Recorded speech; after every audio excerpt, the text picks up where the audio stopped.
ដល់ដៃស្រីផ្សេងទៅវិញ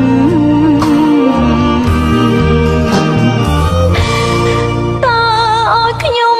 ដោះស្រាយយ៉ាងណានេះជាបញ្ហាបញ្ចប់អរ៉ាអួលណា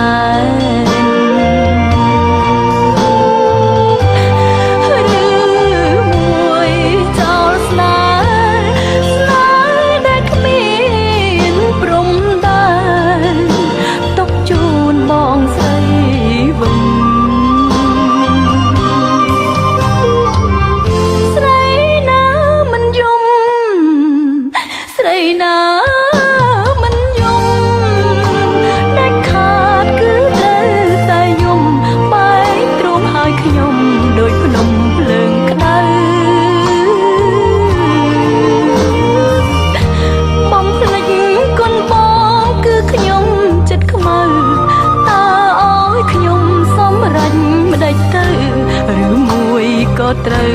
បំភ្លេចសង្សារហើចូលសួរយំអស់មួយជីវិតទៅចោលដួងចិត្តត្រូវតែអាណិតដល់ចិត្តបងស្រីខ្ញុំដាច់ចិត្តចោលស្នេហ៍ប្រុសថ្លៃសួរនៅជីវិតឥតន័យ